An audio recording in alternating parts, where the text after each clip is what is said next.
আজ অমরনাথ যাত্রার তৃতীয় অর্থাৎ শেষ পর্ব নিয়ে চলে এসেছি।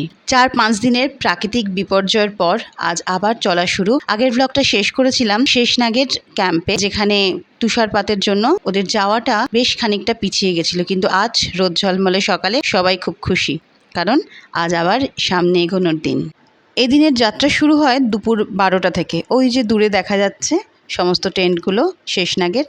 তবে পথের আনন্দের সাথে সাথে সামনের পথের দুর্গমতাও কিছু কম ছিল না, আর সেই সাথে অবিশ্বাস্য প্রাকৃতিক সৌন্দর্য।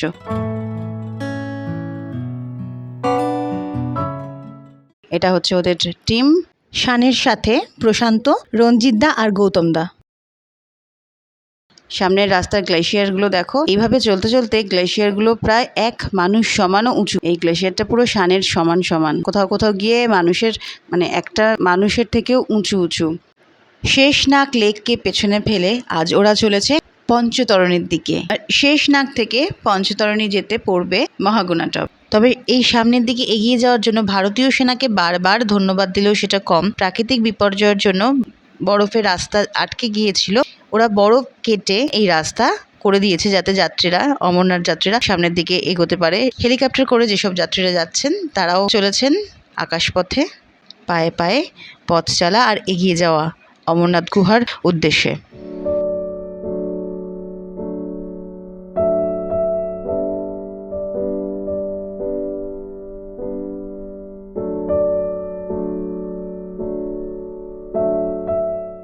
ওরা এই এমজি টপে এসে পৌঁছেছে, আর এই হলো এমজি টপের চারপাশের অপার সৌন্দর্য।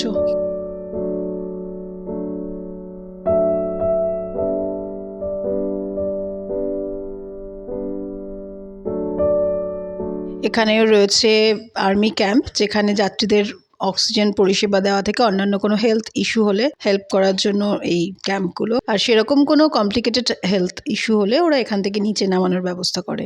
আর এখানে রয়েছে এমজি টপের লঙ্গারখানা। ওরা এখানে খুব বেশিক্ষণ দাঁড়ায়নি, তার কারণ ওরা যাত্রা শুরুই করেছিল 12টার পরে, আর খুব বেশি পেট ভরা থাকলে সামনের দিকে এগোতেও অসুবিধা হয়, তাই ওরা এখানে খুব বেশিক্ষণ স্টে করেনি বা সেরকম কিছু খাওয়া দাওয়া করেনি।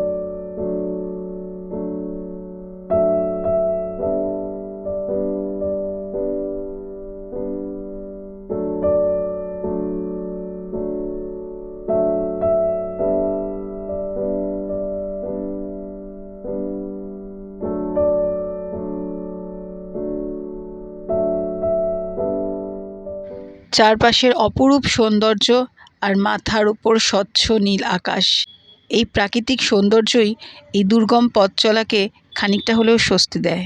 আর ঠিক সেই কারণেই এত দুর্গমতার মধ্যেও এতখানি মনোবল আর আনন্দে সবাই সামনের দিকে এগিয়ে চলে। একটা মজার জিনিস দেখো, এখানে একটি মেয়ে একটা গ্লেশিয়ারের ওপরে এই টেবিল টপটাকে রেখে তারপরে কোল্ড ড্রিঙ্কস এখানে বিক্রি করছে। যারা যারা আমার আগের ব্লগটা দেখেছো তারা জানো যে 4-5 দিন ওদের কিভাবে টেন্টে কাটাতে হয়েছিল তুষারপাতের কারণে, আর আজ স্বভাবতই ওরা খুশি। এখানে দেখো এই যে গর্ত দেখছো না, এইগুলো কিন্তু অত্যন্ত বিপজ্জনক। অসাবধানতাবশত এই গর্তে পা পড়ে গেলে পা ভেঙে যাওয়ার সম্ভাবনা থাকে বা অন্যান্য বিপদ ঘটার সম্ভাবনা থাকে, তাই এইটা খুব সাবধানে এগোতে হবে। অধিকাংশ ক্ষেত্রেই বরফের নিচ দিয়ে বয়ে চলেছে নদী, খুব সাবধানে এগোতে হয়।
চলে এসেছে পৌষপত্রী ক্যাম্পে।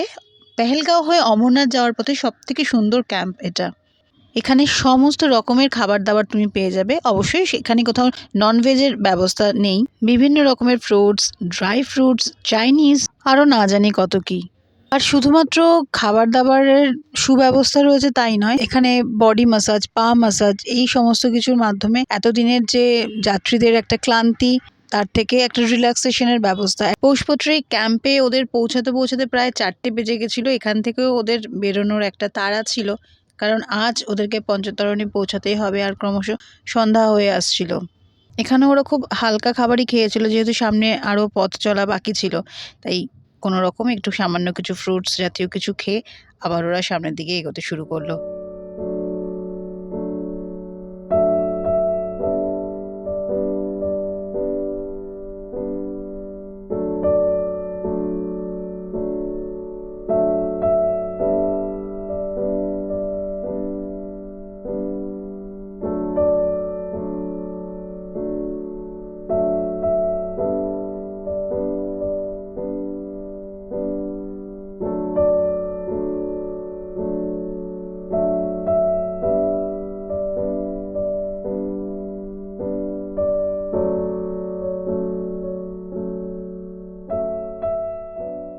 অবশেষে পরদিন সকালে ওরা ওদের কাঙ্ক্ষিত গন্তব্যে পৌঁছায়। অমরনাথ গুহার চারপাশের সৌন্দর্য, পাশ দিয়ে বয়ে যাওয়া অলকানন্দা নদী, অলকানন্দার জলে স্নান করে ওরা সামনের দিকে এগোতে থাকে।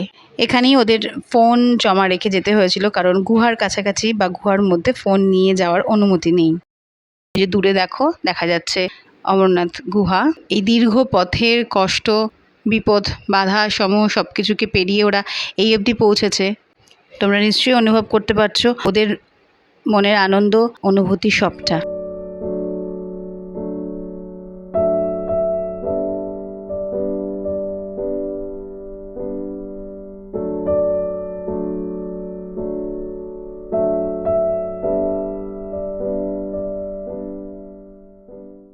সব গন্তব্যের শেষেই থাকে বাড়ি ফেরার ডাক, আর এবার ওদেরও ফিরে আসার পালা। তবে ভিডিওটা এখানেই স্কিপ করো না, কারণ ফিরে আসার পথটাও ছিল অত্যন্ত সুন্দর।